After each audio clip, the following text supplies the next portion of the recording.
Hai teman-teman, selamat datang di IT News, tempatnya berita aktual dan fakta yang jarang diungkap media lain. Yuk dukung kami dengan cara subscribe, like, komen, dan share, supaya lebih banyak orang tahu apa yang sebenarnya terjadi.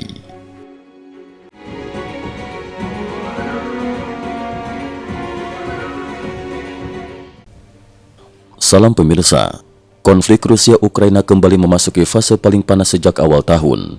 Serangan jarak jauh Ukraina menghantam infrastruktur energi dan militer Rusia, sementara Moskow menghadapi kelumpuhan jaringan digital berskala besar. Di Kiev, lingkaran elit pemerintahan terguncang setelah tangan kanan orang nomor 2 Ukraina diseret ke dalam penyelidikan korupsi energi pada 28 November 2025. Di garis depan, pertempuran justru makin brutal. Rusia mengklaim kemajuan di beberapa sektor, tetapi Ukraina membalas dengan operasi drone dan serangan balistik yang menghancurkan 3 sistem pertahanan udara Rusia dalam 3 hari terakhir. Berikut laporan lengkap perkembangan terbaru di medan perang dan ranah politik.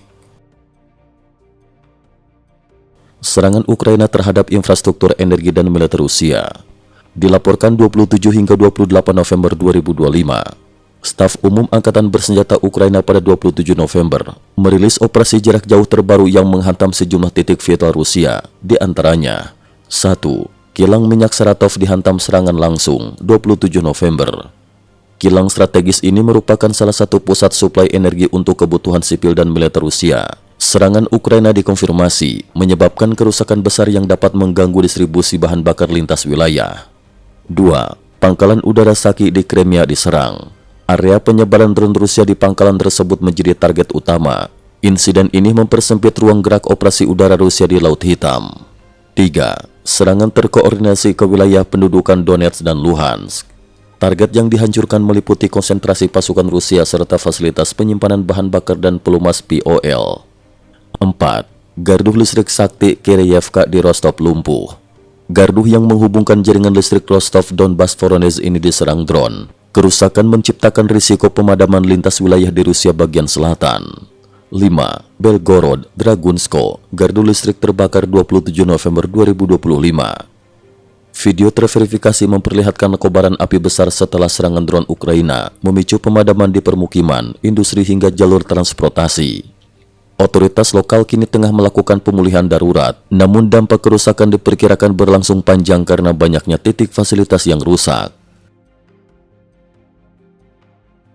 Perang memanas di Kursk dan front timur laut. Operasi Satuan Requiem Kursk 27 hingga 28 November 2025. Unit Requiem dari kelompok Banista menghancurkan sejumlah aset Rusia. 1 pengendara motor, 2 truk militer, 2 perangkat antena komunikasi, 1 sistem SKVP, 2 unit peperangan elektronik EW. Tujuannya, memutus komunikasi dan melemahkan mobilitas pasukan Rusia. Ukraina hancurkan 3 sistem pertahanan udara Rusia dalam 3 hari terakhir, 25 hingga 27 November 2025. 3 sistem pertahanan udara, termasuk Buk dan Tor, berhasil dihancurkan melalui operasi gabungan Batalion Drone Revenge Gades ke-412, Batalion Drone S-Guard, Pusat Operasi Khusus ke-12, Unit KAMI, Direktorat Intelijen Kementerian Pertahanan. Penghancuran berturut-turut ini membuka jalan bagi serangan drone lanjutan jauh di belakang garis Rusia.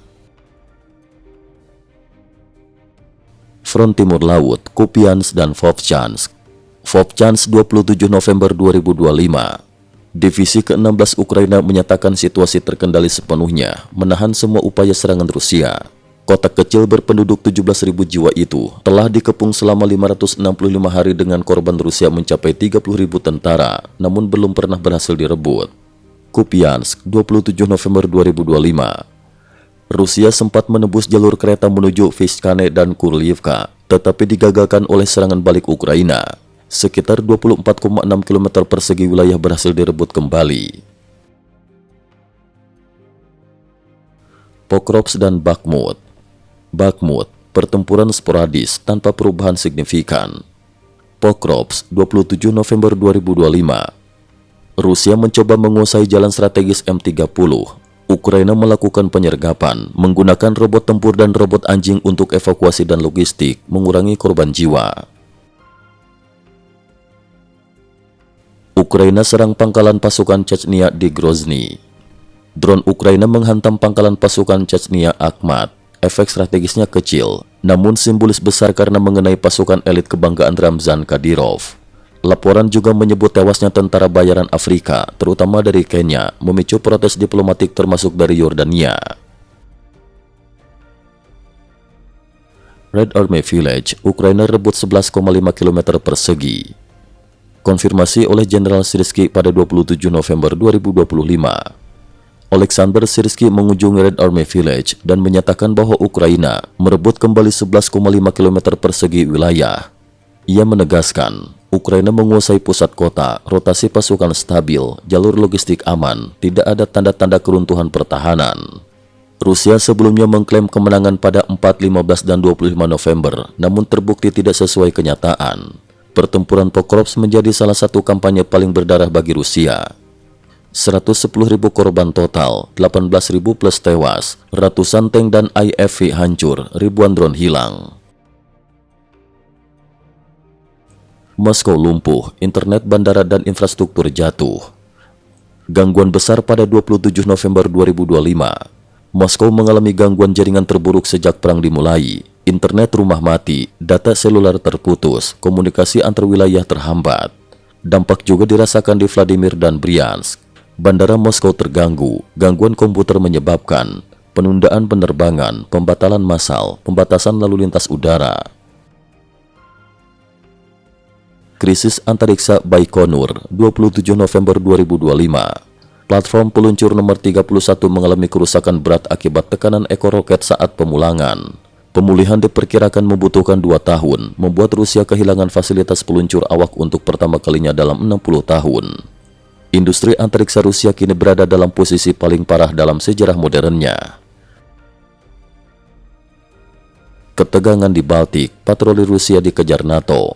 27 November 2025. 3 bomber Tu-22M3 Rusia melakukan patroli 5 jam di Laut Baltik. NATO merespon dengan menerbangkan JAS-39 Gripen Swedia, Eurofighter Typhoon Italia. Tegangan udara meningkat tajam sepanjang 2025. Kerjasama besar Ukraina-Inggris produksi drone massal. Inggris dan Ukraina menandatangani perjanjian untuk memproduksi ribuan drone intersepsi dan drone tempur bagi Ukraina. Zelensky menegaskan Ukraina harus membangun kemandirian industri pertahanan udara. Polandia naikkan produksi amunisi 155 mm 30 kali lipat. Polandia mengumumkan target produksi 1 juta peluru artileri per tahun, kapasitas tertinggi di Eropa sejak Perang Dingin. Diplomasi ganjil Rusia, ancaman dan perdamaian.